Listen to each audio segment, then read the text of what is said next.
national Native news. A 14-year-old Native American girl is taking a stand against her Pennsylvania school's mascot. Monica Brain, an Assiniboine, is trying to get Indiana Area Junior High School to do away with Chief Tommy Hawk. All over the school there's pictures of Indians with big noses. They have a squaw and a chief as a mascot, where two students dress up and they dance around with the cheerleaders. Brain was in the 7th grade when she first protested the logo, a big-footed, hook-nosed caricature of an Indian with a tomahawk raised above his head. The school subsequently did a survey of 125 students. A majority did not want their mascot changed and let their schoolmate know it. I remember having some guy say to me, the mascot, it's been around for as long as my grandparents can remember. Why are you trying to change it now? Because I had to go to the cafeteria and stand there and decide whether or not I wanted to eat a big Indian burger. Yeah. And they were like, I liked the hamburgers. They tasted good, but I was so embarrassed to order it. And so remember what I told you? Ask for a big Jew burger? I said go to your principal and say, look, if you're going to have big Indian burgers on the menu, you need to have big Jew burgers, big Hindu burgers, big all the rest. I mean, you have to have equal opportunity here. You can't just single out one. I was born on the Northern Cheyenne Indian Reservation in Lame Deer, Montana. Although my father grew up on a Cheyenne reservation, he is actually a member of the Assiniboine Nation. My mother grew up in Indiana, Pennsylvania. After she graduated from college, she went to teach Head Start in Lame Deer, and that's where she met my father. In 1988, my parents separated, and I moved with my mother back to her hometown. My biggest cultural shock was that the only Indians I saw were on the gym wall. Well, my mother is Cheyenne and Pawnee, and she's a citizen of the Cheyenne and Arapaho tribes of Oklahoma. And my dad is Muskogee, Hodulgi Muskogee, Wind Clan of the Creek Nation, and he's a citizen of Muskogee Nation. And I'm Cheyenne and Muskogee and etc. And I'm a citizen of the Cheyenne and Arapaho tribes of Oklahoma. I'm from Denver, Colorado. I grew up in Denver, Colorado, but I am also a member of the Arikara tribe, which is located on the Three Affiliated Tribes Reservation in North Dakota. My father is also a Ho-Chunk Indian from Winnebago, Nebraska. Because when you ask an Indian where he's from, it's more than just where were you born. You're talking about more their cultural affiliations. Well, almost everyone. The overwhelming majority of Native people today want an end to all these Native references in sports, whether on college campuses or in elementary school, high school, universities, or in pro sports. Pro sports will be the last to change, of course, but in the educational realm, I think the reason that we collectively have been so successful in the schools is because they're first and foremost about education. And if it's not conducive to education, don't have it. And where you have a situation where you have human beings who are being mocked, living human beings who are being mocked and who are offended or feeling bad because of something that's so simple to change, then why not change it? And just let all of that get out of the way of the main task of school, which is education. The rise in Native references in educational and professional sports came with the demise of the Indian population. So as people thought in the turn of the century and through the 1930s, 1940s, that there were no Indian people anymore. As the vanishing Americans vanished further, then there was a thievery and appropriation of the symbology of Indians.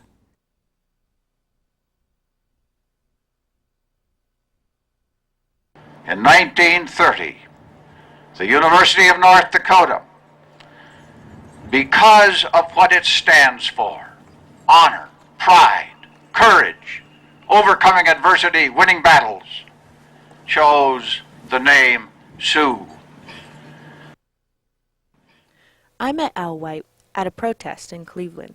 He told me that students have been struggling since the 70s to change the University of North Dakota's mascot, the Fighting Sioux.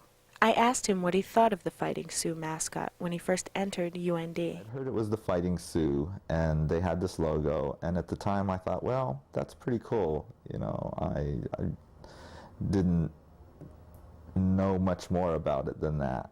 I thought the mascot was okay because on the surface it doesn't seem to be a problem. It does seem like it honors that they're recognizing the people of that area through the name of their mascot.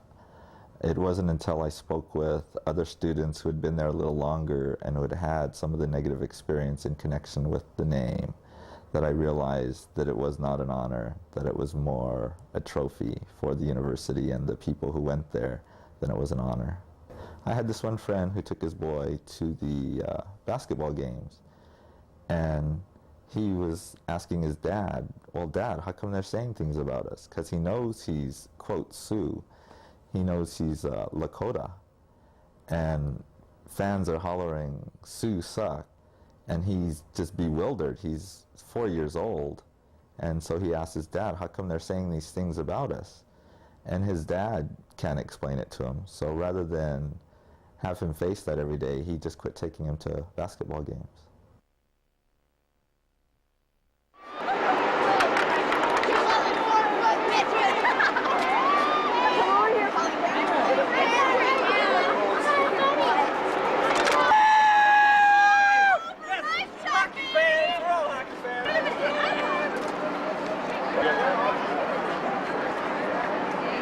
These tribes and organizations have all denounced the use of the Fighting Sioux mascot and logo. One thing they won't admit is some of the posters that were found that said things like drink 'em fire water, or they had made a remark about prairie niggers.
These posters are physical evidence that this attitude, this mindset exists within the campus, within the city of Grand Forks, and they're proof that everything that we're saying is very much real.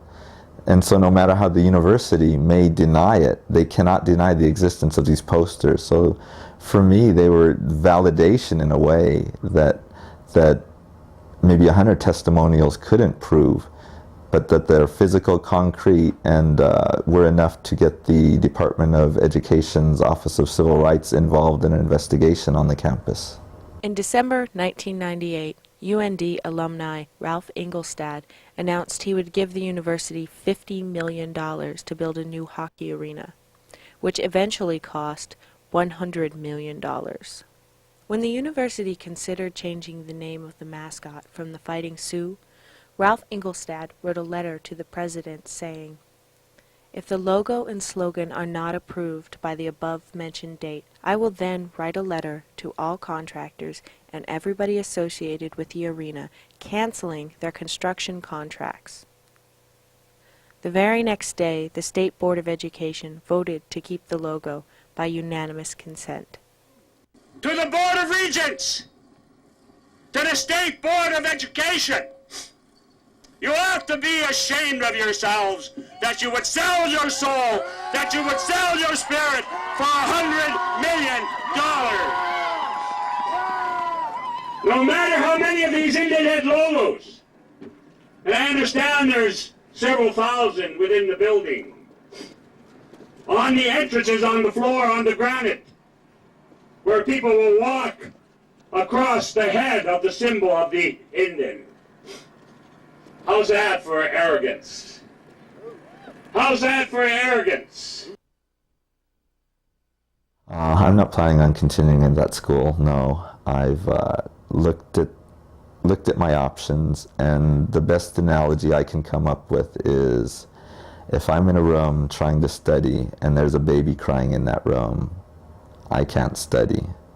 If I go to another room, that baby, although I know that baby is still crying, it's quieter, it's not as disturbing to my concentration, and I can focus on what I should be focusing on. And so that's why I'm going to choose another school, complete my degree, and then hopefully after I have that, I would be strong enough, at least financially, to continue to work on the issue.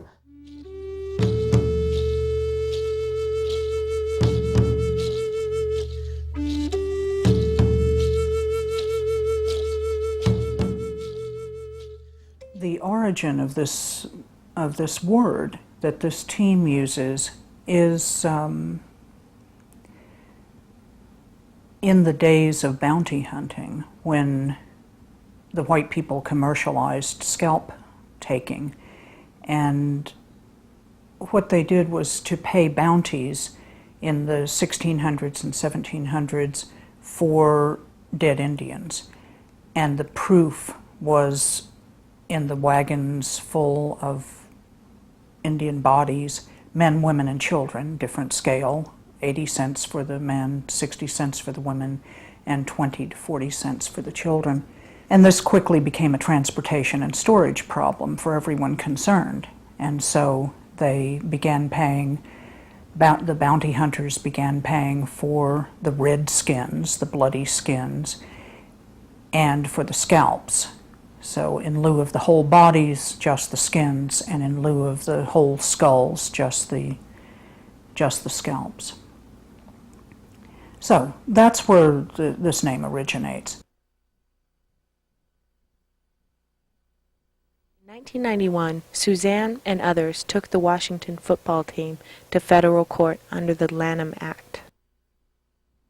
Essentially, it says that the federal government cannot provide its protections, its exclusive privilege of making money, to any entity that has a trademark that offends people, specifically that is scandalous or that holds a people up to ridicule or contempt, or that is derogatory. And in our case, after 8 short years, the U.S. Patent and Trademark Board found on April 2nd, 1999, that we met 4 of those, we met 3 of that 4-prong test. And it's only 1 you have to meet, so 3 out of 4 ain't bad.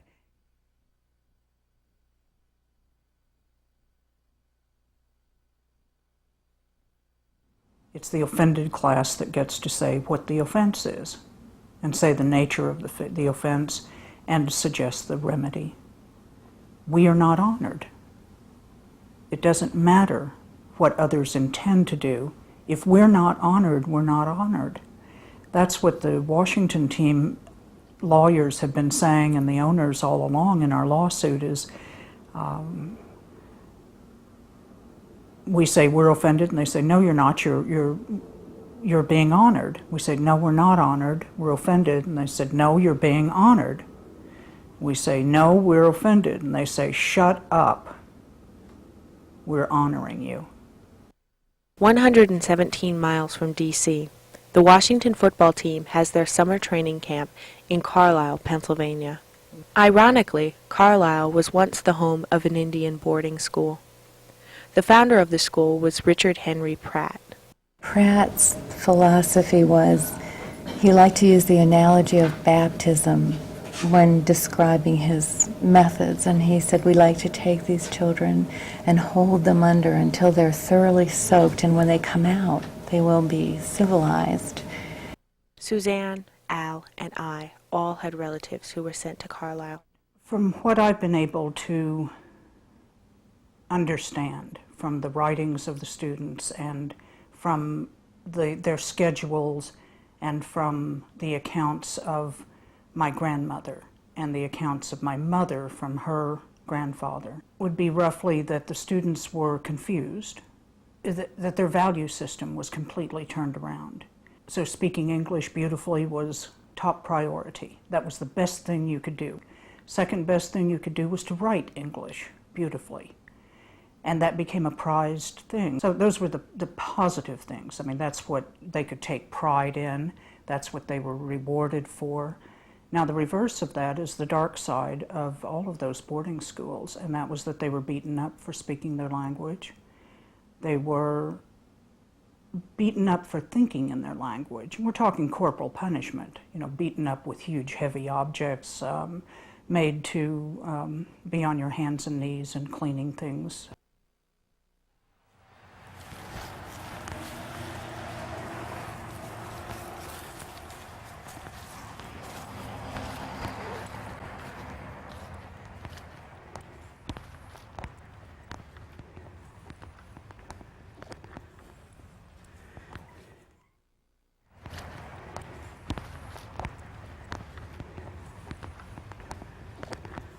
When did you first find this tombstone? About 5 years ago.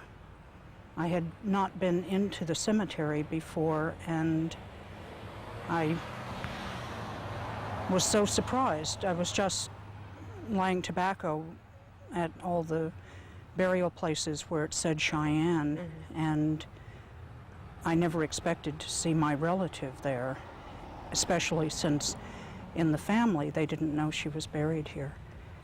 And it was really sad to think that she was taken away from her family, and that's characterized as a really wrenching experience in our family history. Why do you think assimilation was such an important agenda of the government? Because they couldn't kill everyone. Extermination had failed, and then they were stuck with all these living native people, so they had to do something else. And the easiest thing for them to do was to separate the children from the families and the children from the nation, and to engender disaffection, to make them hostile to their environment, hostile to their families, hostile to their way of life. And the motto of Colonel Richard Pratt here at Carlisle was kill the savage, save the man. Kill the Indian, save the man. I want a society where these things only exist in the Museum of Shame.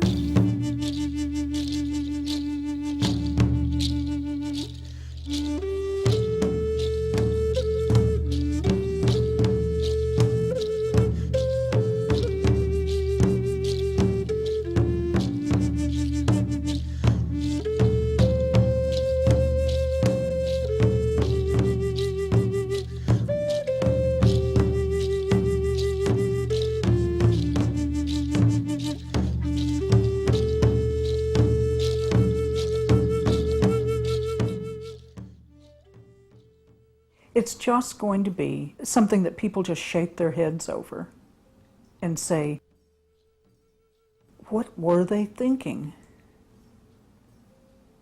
And no one living is going to be able to explain it. So we've gone from extermination to assimilation to self-administration as the architects of our own oppression and the first line defenders of our own oppression to self-determination and to, we're not in a freedom mode yet, but there are some of us who are forcing society into that mode saying, get rid of these trappings of assimilation, get rid of these team names, get rid of these mascots. Those are part of the old way of doing things. So society hasn't caught up with us yet, and they're just trying to undermine us. Some people in this society are trying to undermine us by holding on to those symbols because it keeps us in a place just short of freedom.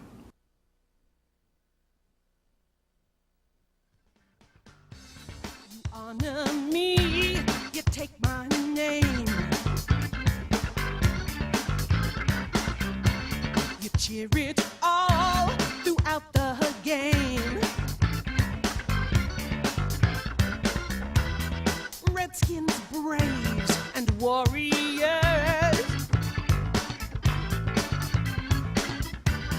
Chiefs and other racial slurs. You paint my face upon your walls. T-shirts, jerseys, and basketballs. War paint, feathers, and tomahawks. Cheese, costumes, and gibberish talk.